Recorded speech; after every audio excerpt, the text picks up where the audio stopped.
Welcome in, everybody, to Get Me The Brandy. I'm Hailey Hunter alongside Josh Getzoff, and so excited to have Penguins team reporter Michelle Crechiolo with us today as well in her 16th year working with and covering the Penguins, which is just incredible. Total insanity, Michelle, but just does it feel like it's been 16 years? If anyone has a question about the Pens, you probably have the answer. It's so true. It's so true. I think it's crazy when you say 16 years because I started when I was 22 and I just turned 37 and it just time has flown by and I still feel young in some ways, in other ways not so much, but That's a good yeah, thing. yeah, exactly. But it was my dream job when I first got the position and it's still my dream job to this day. I mean, we've just had so many great experiences over the years, gotten to cover, generational talents and had so many amazing memories. So it's been an incredible ride for 16 years and hopefully more to come.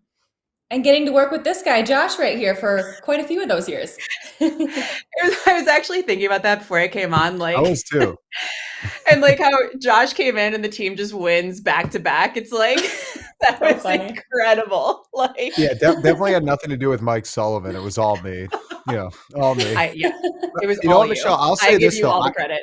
I do remember the first time that I was in the Penguins offices after I got hired, and you were in there, and we had not like physically met in person yet, but we had, followed each other on whatever Twitter or whatever it was at the time. And I just remember like the person that you are right now is the same person you were then. You were so friendly, you were so welcoming. I feel like that's kind of your greatest trait and quality. You're just a really great, personable person, and the Penguins Oh, they're lucky to have you. Going on almost oh, 2 decades. Crazy. It that's takes those kind of crazy. traits to last 16 years. So incredible. Well, it's funny you say Mich- that too, because, Mike Sullivan did say like when he first took over the team and he talked about, authenticity and how important that was. yeah. And people see right through you if you try to be someone you're not. And yeah, I feel like for, this entire time I've been able to be myself, and the Penguins have been great with encouraging that and telling me to be myself and lean into what makes me special, makes me unique, makes me who I am. So that's been awesome to hear and great feedback. And it's really just sort of propelled all of this. Michelle, you and I were just talking about earlier how growing up, I mean, you were the only girl on the hockey team for 13 years. You started playing hockey in Michigan when you were just 4 years old. So probably unfazed by coming into the Penguins locker room and being the only girl for so long. But just what was that like being the only girl when you first fell in love with the game of hockey? Yeah, it's a great question. I feel like, I love the game so much and I didn't maybe notice it as much at the time, but looking back, it was like, oh yeah, like there were some, lonely and isolating experiences. It was like every time you got to the rink, it's like, okay, what bathroom am I going to get dressed in today? Or like, what refs room am I going to get dressed in today? And you miss out on that camaraderie of like, being around the team, which I feel like, for a lot of us that work in the sport and just love the sport, like that's a huge part of it. I mean, I think that's honestly my favorite part of the job now is just, being in the room, talking to guys and, just having conversations and hearing their stories. So, Yeah. missing out on that part of it for the first, part of my playing career was, definitely not ideal. But I got to get those experiences as I transitioned into playing, all girls hockey. Once the boys just, I couldn't keep up with them physically though. I will say there was a drill when I was in Bantam where we lined up around center ice, and you had to pick a player to hit, which is I don't know if they do that drill anymore, but I remember I was like, I'm gonna get the biggest guy on the team. And so I Of just course you charged were. at him. Yep. And I was able to lay a good clean check on him, and the whole team just went crazy. It was a great moment, but I was like, that was kind of the note I ended on. I feel like I finished strong when it came to playing with the boys. I And wish we had social media back then because that would have gone viral. That is amazing. it was quite a Also, moment. just not like surprising at all, Michelle. I mean, you mentioned the locker room aspect. One thing that's jumped out here though is like you have that relationship with having been a player. And I think certain people who've played hockey and have been around hockey, it's just easier to speak hockey and it's easier to understand who hockey people are because we're all in a little bit of a niche. Let's just call it for what it is, right? Like Yeah. everyone always Yeah. mentions the four major sports. I talk to people now, and sometimes they say soccer before they say hockey. But I think that it's crazy when you think about the growth of this game, and you've been a huge part of it here in Pittsburgh from like the women's perspective, but also just growing the awareness of the Penguins, covering them online. What's that been like? Like as far as taking that hockey experience into Pittsburgh and knowing that you can talk this sport with these guys at the highest level. Yeah, it's huge. I mean, that was something when I first started. My boss at the time, Sam Kassan, who's now with the New Jersey Devils, took me around, introduced me to a lot of the players, and made a point to say like, "Hey, she played at Michigan State, and she's played her whole life." And I feel like that just kind of was like Yeah. the guys registered that, and like, okay, and especially to the core guys who have been around for a long time, Sidney Crosby, Evgeny Malkin, Chris Letang, like, those guys having that information and that background. And then, other guys come in and they see the relationship I have with them, and it just sort of, just makes it a good situation. So it's definitely been an excellent foundation for everything that I've done with the Penguins, knowing that I have that to sort of rely on and fall back on, and everything else is just icing on the cake. But it's been cool too to see it grow just in general. Like when I first started, the Pittsburgh Penguins Elite wasn't a thing yet; it hadn't formed. I mean, in Yeah. 2011, it was that group of Pittsburgh kids, JT Miller, John Gibson, Brandon Saad, Vince Trocheck, like they all played for, the Pittsburgh Hornets, or, Vince Trocheck ended up going to Michigan to play for Little Caesars, which is the team I played for. And, so that growth has been just staggering in the last, 10, 15 years. So it's been amazing to see, the game grow and see, kids playing now have, richer experiences. Like I loved my experiences growing up, but to know that little girls that want to play can play on an all girls team now, and don't have to play with the boys if they don't want to. That's been amazing to see. I love that. And of course, you as a senior at Michigan State playing college hockey there, you helped lead your team to the NCAA championship. But then shortly after that, you were part of the journalism school there. You decided to take a job with the Penguins in 2010, which was a year after the Red Wings just lost to them in the Cup final. So I'm just curious, what was the reaction from all your family members and your parents when you're like, yeah, no, I'm going to go work for the Penguins now?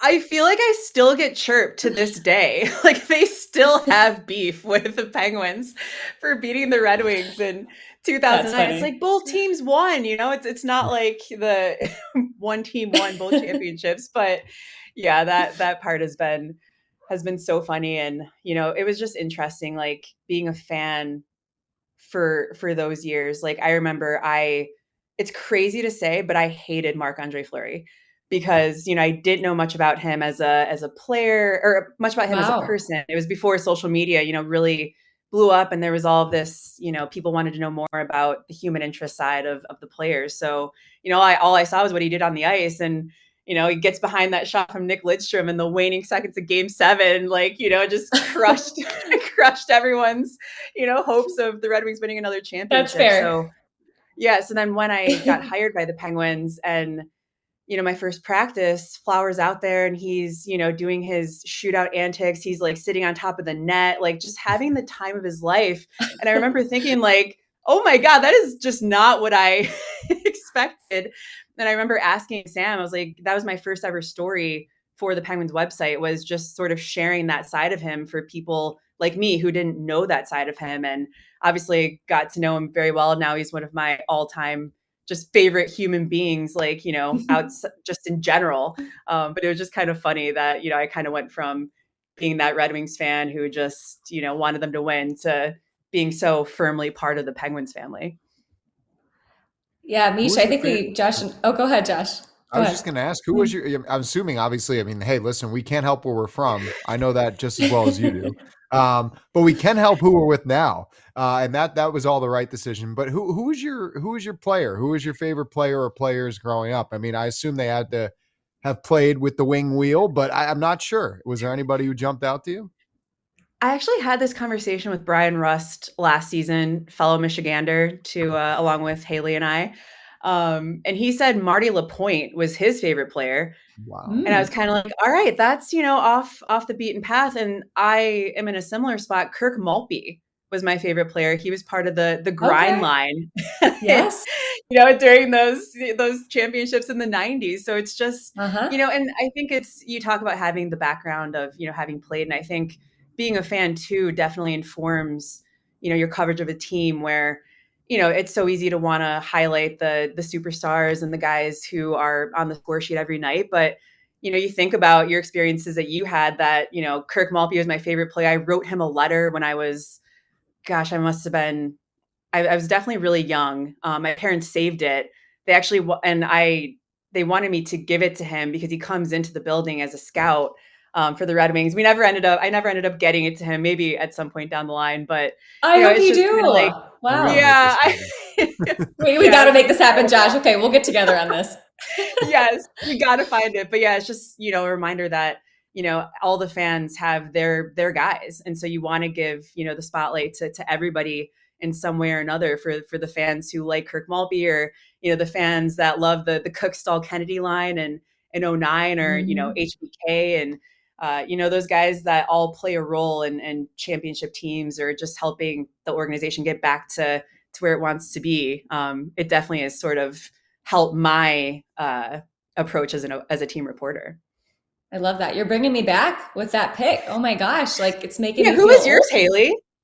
Oh gosh, I loved the way Zetterberg played.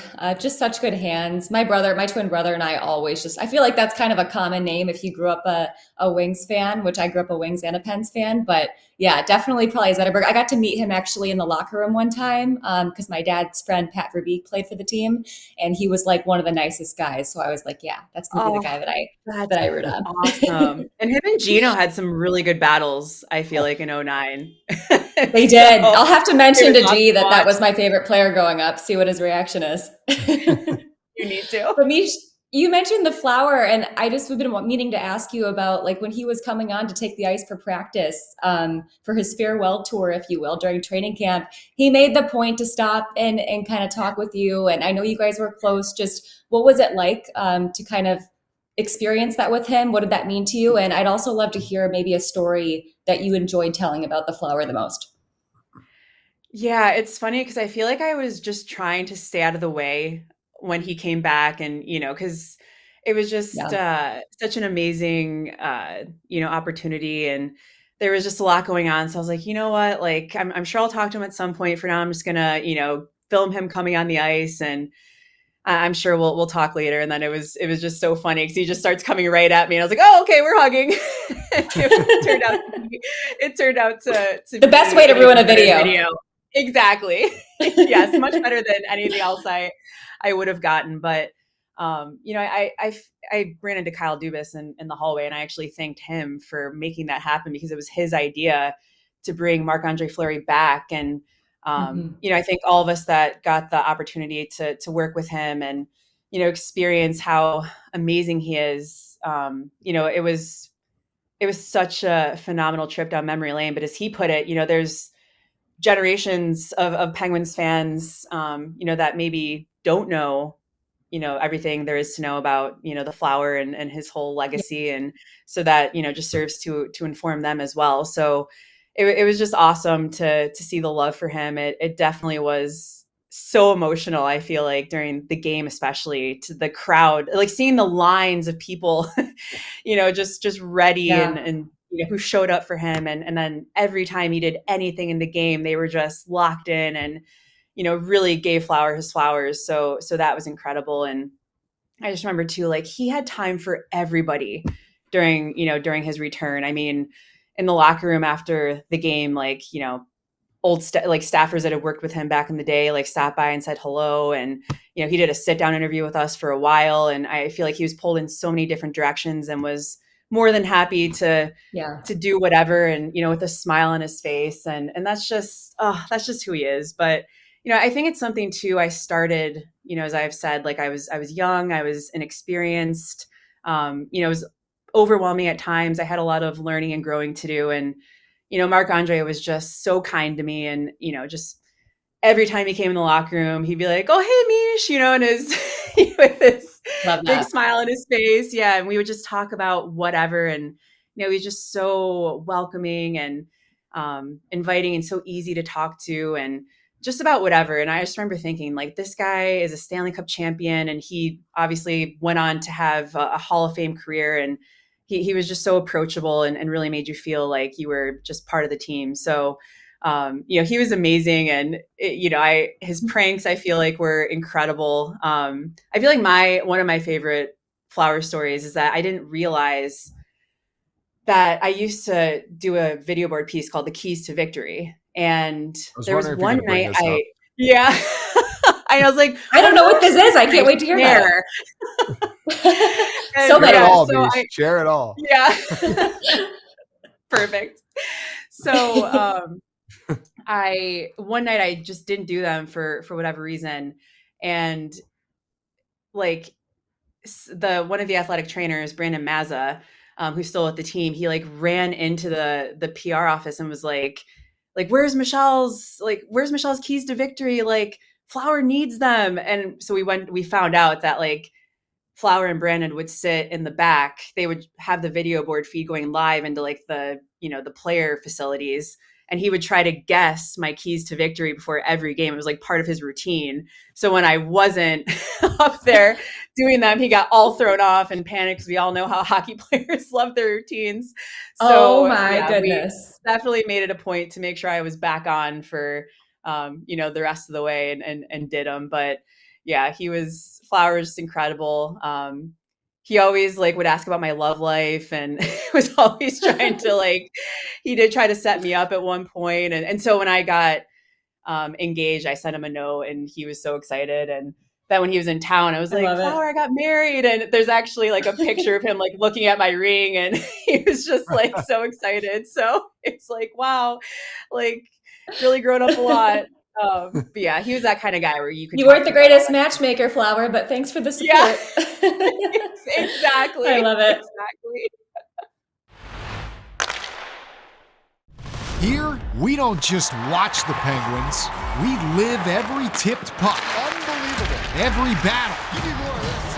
Every new prospect. This is a glimpse of the future. Everything you love about the Pens, we do too. I'm down here between the benches. You know what that means, Pens fans? Cheers to that. The fuck did they score? We manifested it. Stream the Penguins all season long on SNP 360. It's been fun to watch and listen to all the stories, Michelle. Like, obviously, I've been lucky enough to see a lot of them firsthand, but it's been cool the last couple of years. Like, you've gotten some more opportunity that is well-deserved, by the way.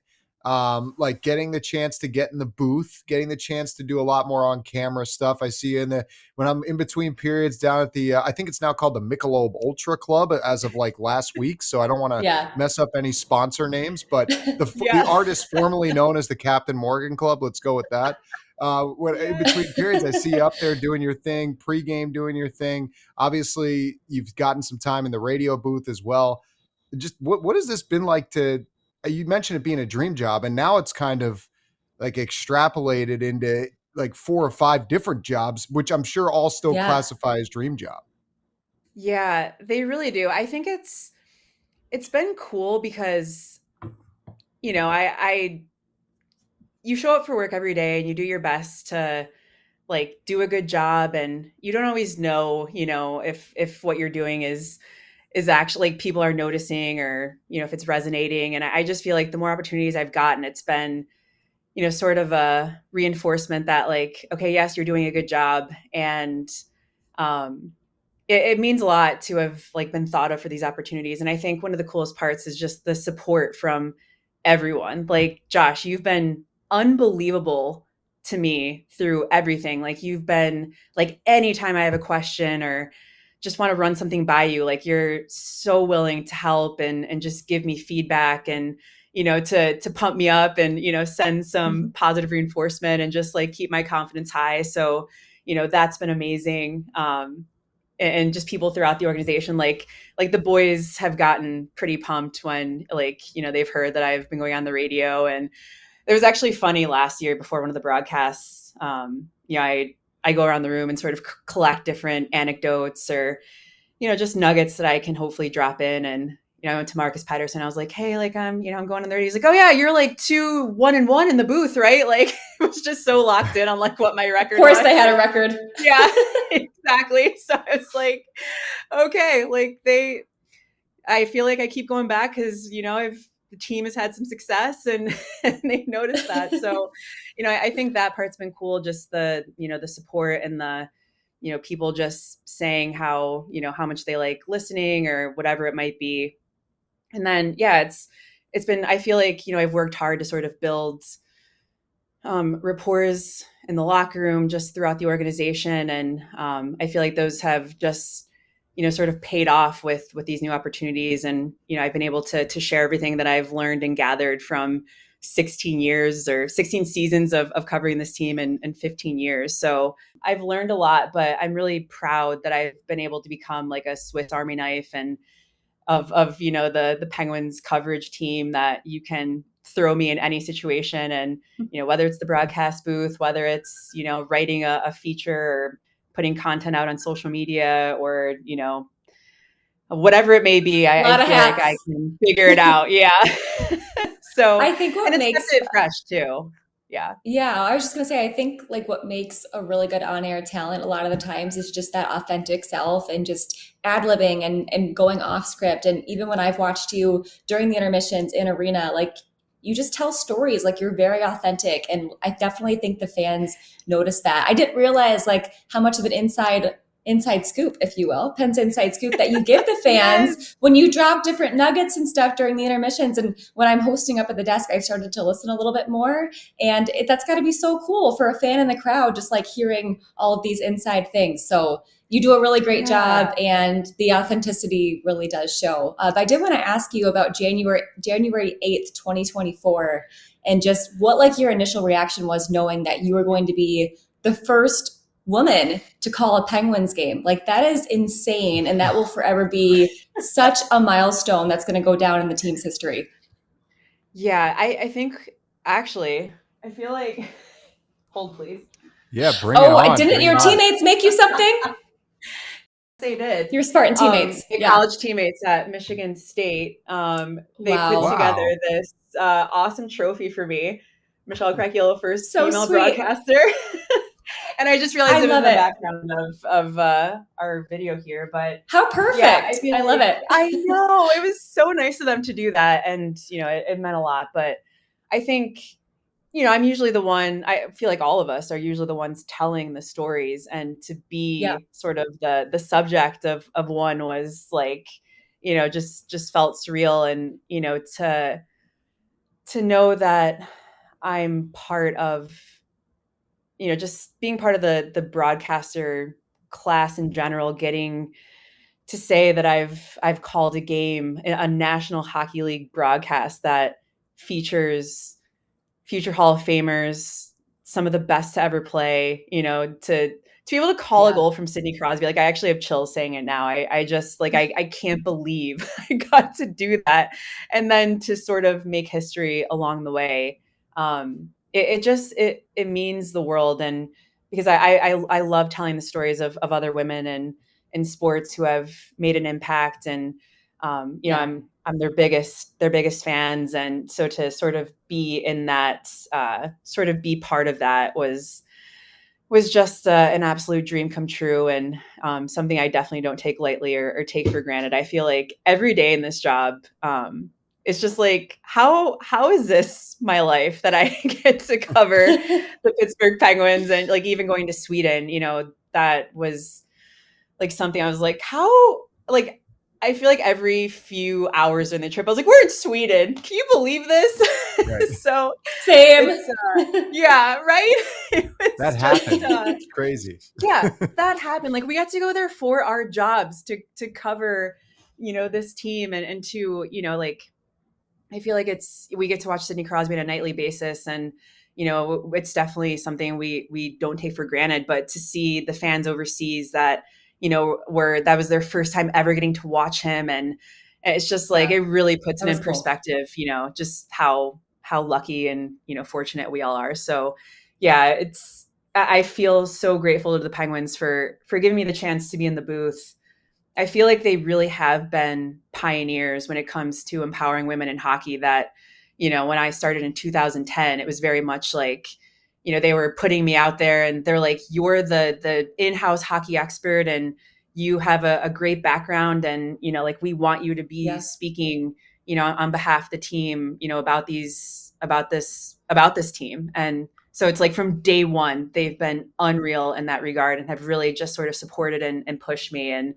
it's led to opportunities like this, which I'm just like, I'm still in shock about in some ways. Did you practice the Crosby goal call? I mean, who would have thought like that was going to come so quickly? For my first game, I had one ready if he did score in Philly. Yeah. And he didn't. And so I was like, okay, I just have to go with the flow if I ever get back in the booth. And I believe it was the next game that he did score. But that was just off the cuff. So I didn't have one ready for the first goal that I got to be a part of the call for. But if he had being a part of it, if he had just, gosh, I can't believe Sid didn't score a goal in my first ever game. Unbelievable. But maybe I'll be able to use it at some point. So we'll see. Mish, we wanted to get your thoughts on just the look of this Penguins team this year. I mean, everybody kind of ruled them out coming into the season. Of course, we're always trying to stay optimistic and positive, but what's been different for you watching this group this year compared to maybe the last couple of years, the group? I know it's kind of an interesting group. You have a lot of young guys, veterans that are all kind of mixing together, able to find success early. Yeah, I think that's what Dan Muse said when he first took over, is that, you have the future Hall of Famers, you have these young guys coming in, and then you have everything in between.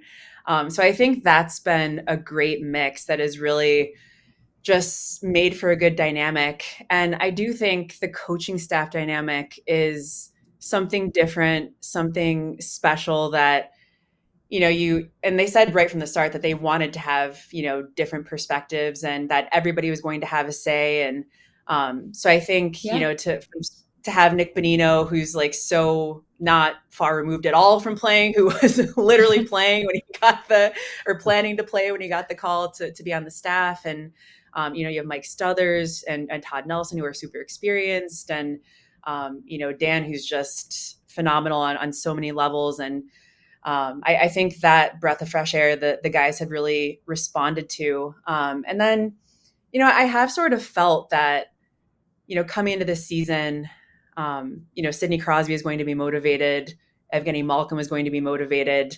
And Kevin Hayes sort of touched on it in Sweden that, like, you want to show up for these guys too. Like, you want to, you play for each other, but you're really playing for, the leadership on this team who really drive the ship. And he's like, of course you want to go home and feel good about your own game and sleep well at night, but you also don't want to let those guys down who are like, they're in the twilight of their careers, totally. And, still like want to do well and still want to win. So I think that's also a big part of it as well, that there's like that extra motivating factor there too. So it's been awesome. I think the expectations, from the outside definitely weren't high, and it's been fun to see them get off to this start that they've had and really sort of, maybe prove some people wrong, but there's still obviously a long way to go. So we'll see what happens, but I feel like they're in a pretty good spot.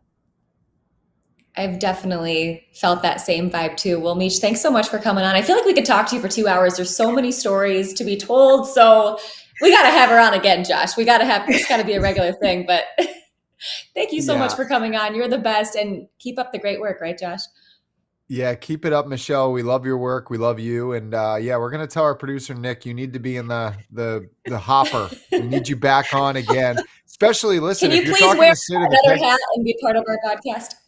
Right, yeah, exactly. Hey, listen, if you're talking to Sid and the Penguins win, you know how this goes better than all of us, Michelle. You have to come back on. So just saying. Oh, that's actually, I was thinking about that.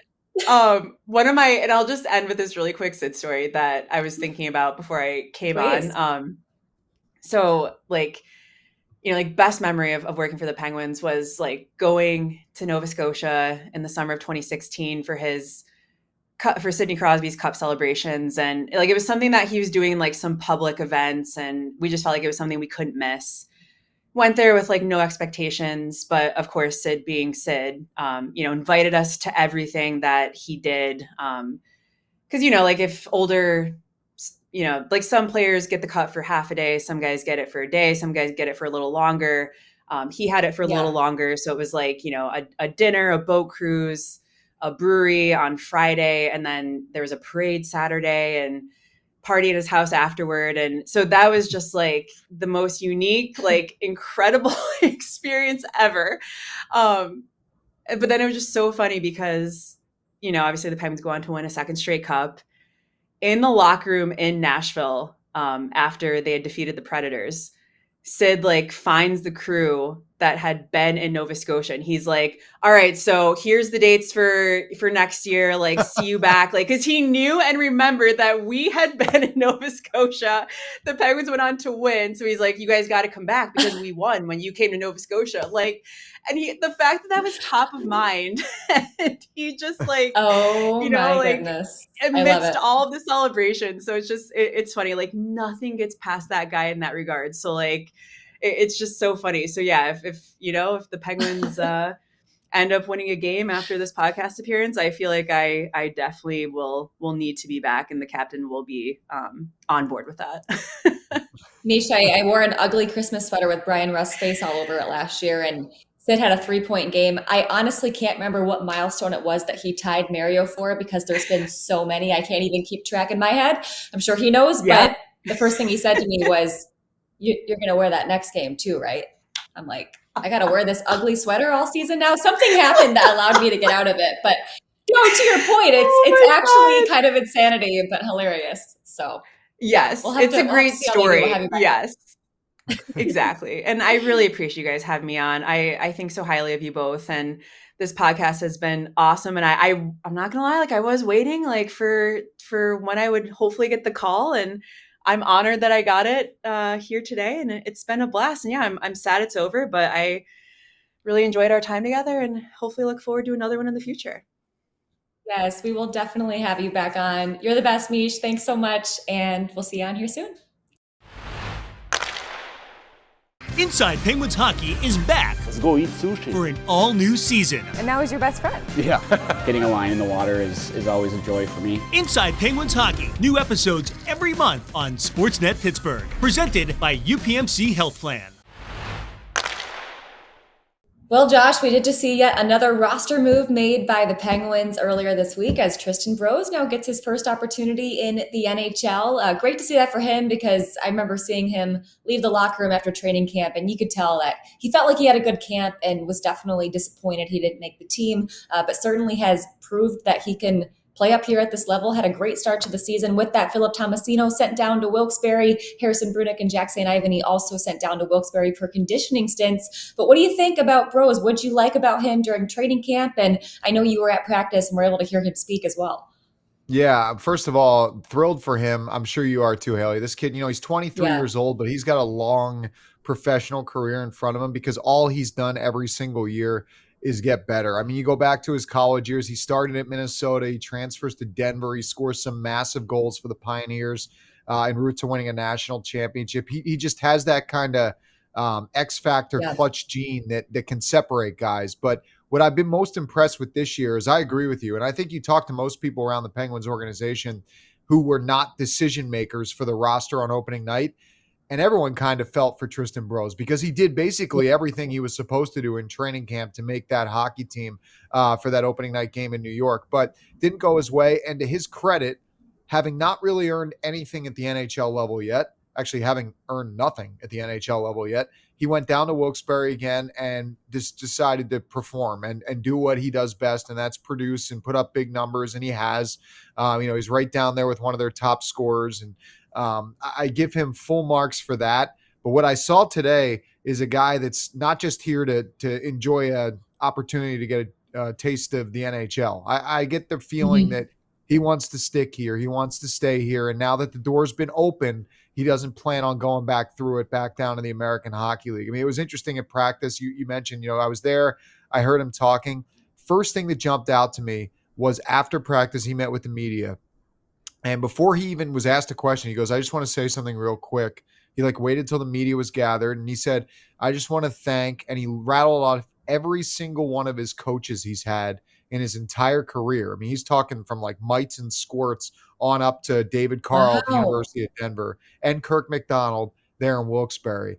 And he thanked all of them. He thanked his family, and he just kind of said that, it's not just his moment. It's that just as much theirs too, which for 23 years old, I always think, Hailey, I'm sure you have these thoughts too, but like, I got to be honest, I was not that mature at 23 years old to hold court Yeah, like that. would that have been the first thing I thought to say? I don't know. That's impressive. Yeah, right. And like that kind of perspective on where you've gone and how far you've come. And he did. And that's how he started today. And then he had some great, answers after that, but excited. And he's got a couple days to think about it. I don't know if that's good or bad, but he will get in, obviously on Wednesday night against Buffalo. And there'll be an extra buzz to see him in a Penguins jersey.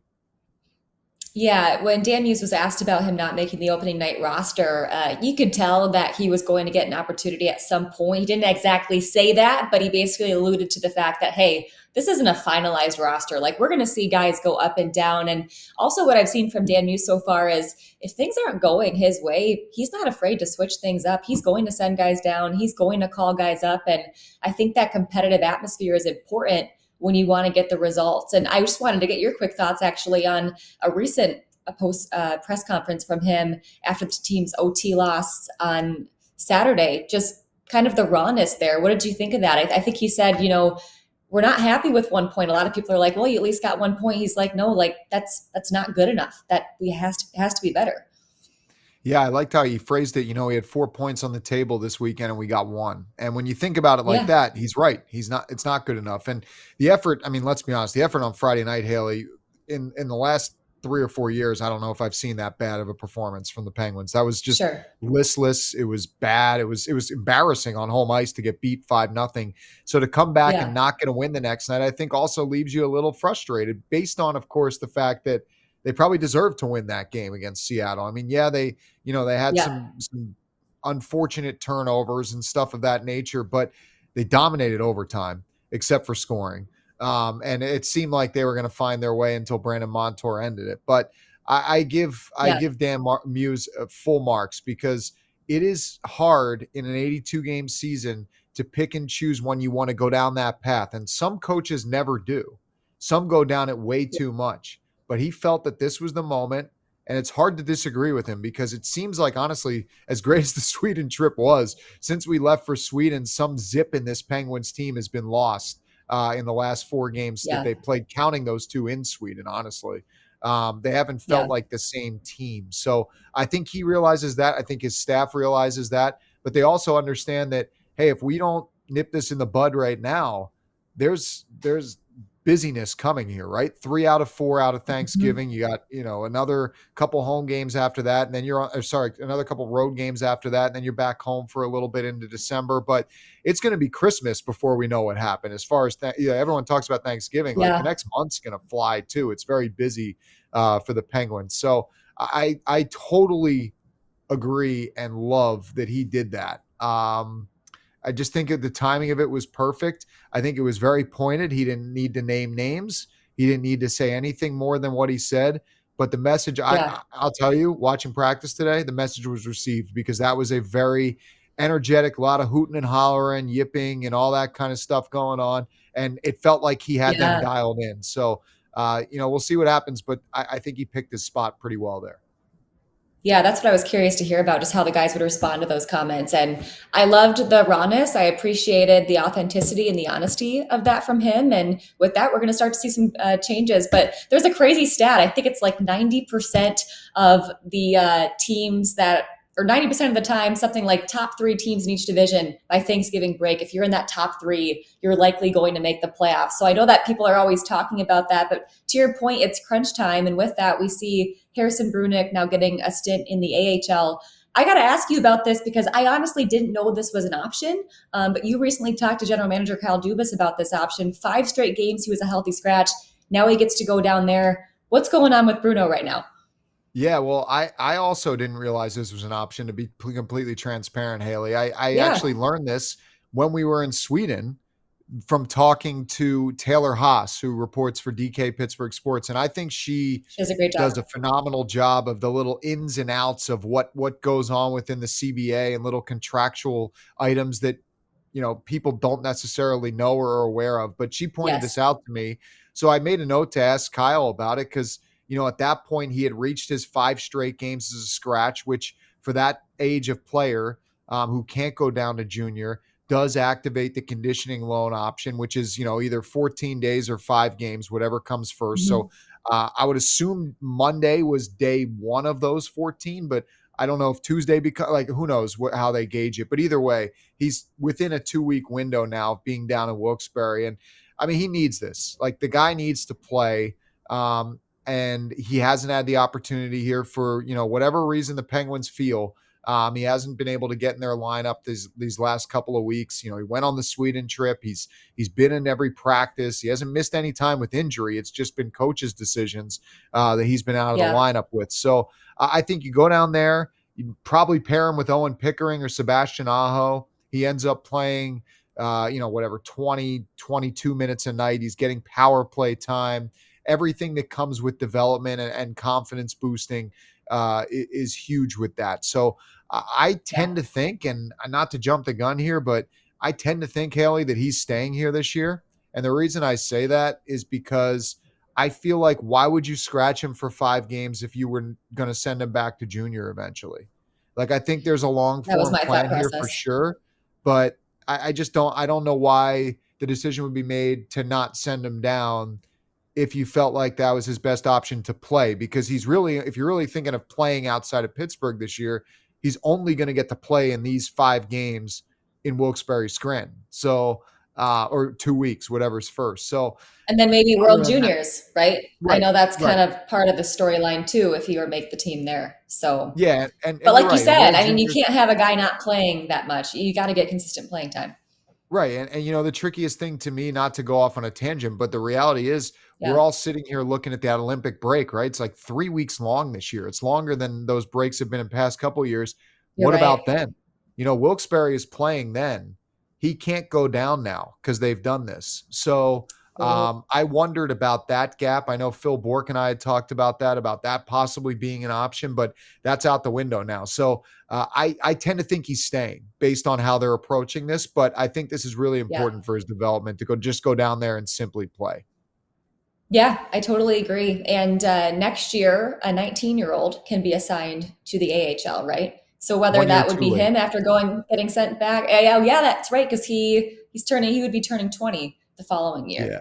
Right. Is that right? So if that was in effect this year, he'd be the easiest person to slot into that spot. It would be a no-brainer, but you don't have that. So funny how things work with timing. Well, interesting to see how he handles that AHL conditioning stint. Let's wrap things up with Cup Convos. Weekly trivia question going back to that 2015-16 Stanley Cup 10th anniversary. I just mentioned this to our producer. I sneaked. I won't sneak peek next time, Josh, but I'm going to see if you know the answer, okay? Because you were covering the team at this time, but only 3 players played in all 82 regular season games during the 2015-16 season. Can you name them all? And this is a huge hint right here. It was not the big 3. None of those guys count for this. What do you think? Okay, so the obvious one is Phil Kessel because he's Mr. Ironman. So he's definitely 82 games.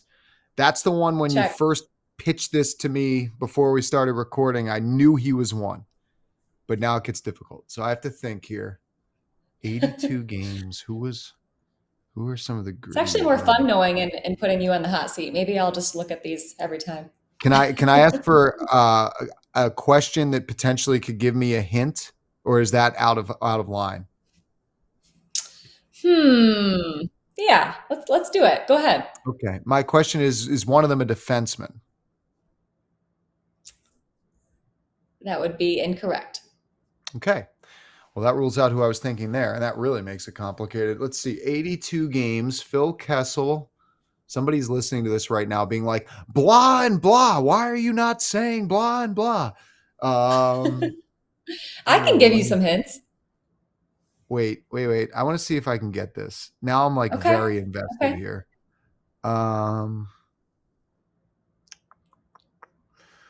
This is a I love shot the in the dark. competitiveness. Oh man, I feel like it's We're giving everyone possible. time at home to think of it. Nick Bonino? No, No. but we did recently see one of them. That might be too big of a hint. Oh, we recently saw one of them. Carl Hagelin? No, wait, no, take that back. He got traded for. Never mind. What about, I know we didn't recently see this guy, but what about, was Chris Kunitz one? No? He is not one of them. Oh, No. boy. Are you talking about Patrick Hornquist as the guy that we saw? Yes? Okay. I am. Ding, I ding, thought ding. about him, Okay, but he one plays- more. He plays so demanding that it was a hard guess there. All right. Yeah, it doesn't so- make it an impressive stat. That the last one, I'll just give you one more hint, is somebody who we not recently, but we did see him last winter for something special here in Pittsburgh last December. Oh God, I can't even remember what I ate for breakfast this morning. He joined. He joined Kevin Stevens for that's a big hint for something really special. Oh, Celebration. all right. Yeah. Wow, that's impressive that he played all 82. Okay, so Phil Kessel, Patrick Hornquist, and Matt Cullen. Ding, ding, ding. Yes. Hey, right. only a couple of hints. You got it, Josh. That's very Yeah. impressive. Very impressive. You know, I give Great stuff. that was like, remember Matt Cullen wasn't even supposed to be in the NHL that year. Like Jim Rutherford threw him a bone and offered him a contract, and he ends up playing all 82 games and big Incredible. part of that team. Big part. Like for you talk about depth guys and Yeah. importance in the room and on the ice, like he was massive. Good way to start. those teams. So Gino, Sid, and Tanger they were all like 80, 81 games. So they were close to it, but yeah, not all 82. Good stuff, Getsy. Fun fact about that, Gino, though. Gino's injury is, as many people know, but you kind of forget when it's been 10 years, that is what ignited the HBK line. The infamous HBK line was formed because Malkin got hurt against Columbus and Bonino moved up to play between Hagelin and Kessel, and the rest is history. So, Right. Hey, that's a good little tidbit. Of all three of those guys, real quick, who did you enjoy interviewing the most from a personality perspective? Maybe the most fun personality. Of the 382 games played, Yeah. guys? Yeah. I mean, those are all great guys right there, but Yeah, well, I mean, there was definitely one who was a little quirkier than the other two. That would be Phil Kessel. But I would say that anyone who's listening to this knows what I'm talking about with him.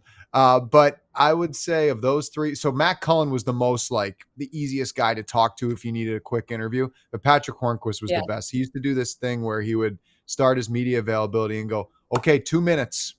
And it was like uncanny, Hailey. Like he wouldn't have a timer going, but people would ask a couple questions. He'd give great answers. So, 2 or 3 questions, 4, however many can add up to 2 minutes of total time.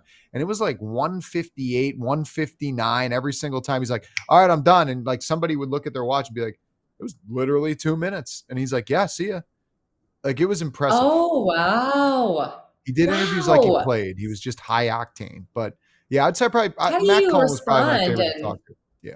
keep track of time at the same time? I mean, that's really impressive. I did just meet Hornquist in Sweden, and he was awesome. So I'm so glad I finally got to meet him. Really nice human being. You could tell he was just so happy to be around the guys again. Like he just would not stop smiling. Went in the locker room for availability to talk with the media too, with the guys. Like it was really cool to have him there. I thought that he would maybe drop the puck. So maybe next time we go to Sweden, hopefully there is a next time, but yeah, really cool to see him there. Well, that is going to do it for Get Me The Brandy. Thanks for all the fun stories, Josh, as well as nice to have Misha on today, and we'll see you next time. Oh, Lord Stanley, get me the brandy.